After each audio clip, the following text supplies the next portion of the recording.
Thank you to my friend Congressman Matt Rosendale from Montana and Senator Scott for organizing this.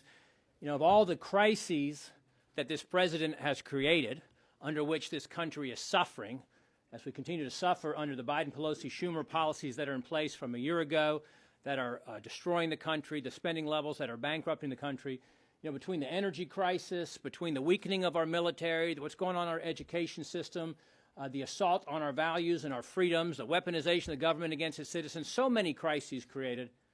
I would submit that the greatest immediate threats are our debt, unprecedented level of debt, and the open border, Biden's open border.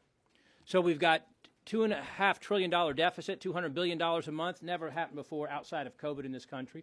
$34 trillion of debt, on our way to $36 trillion by the next election.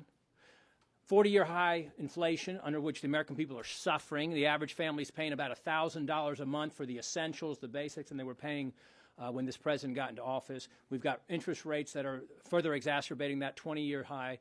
The people are suffering. And do we, as a Republican Party, as a House majority, and our colleagues in the Senate, certainly the people that are with us here today do we really care about that? How does it matter, and what are we prepared to do to deal with that?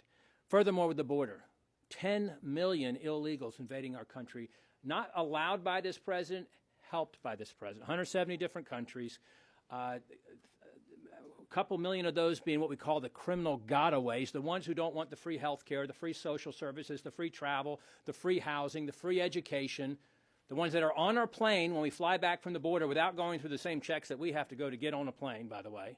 No court date to appear. Just go where you want to. We'll get in touch with you later. Literally, that's what it says on their papers.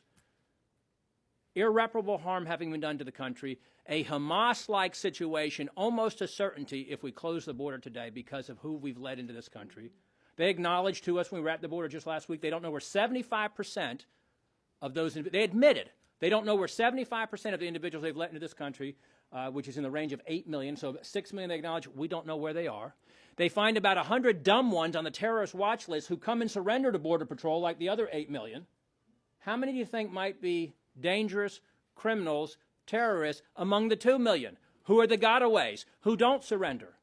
Do you think that it might only be 10% are dangerous, so only 200,000 critically dangerous, very dangerous individuals we've let in the country? Only 200,000? You think it's only 10%? What if it's only 1%? 20,000. I don't think anybody would take that bet. Took 2,000 to do what Hamas did. And look at what we're allowing every day, 300,000 last month, record level. This president sets records in some things, fuel prices, inflation, certainly illegals allowed into the country, not allowed, helped into the country on this president. And so my colleagues and I are here to say we are prepared to do what's necessary to make a difference. The American people elected us to cut our spending, to restore fiscal stability to this Congress, to save the country, and to secure the border. And we're willing to do whatever it takes. And I yield back, Mr. Rosendale.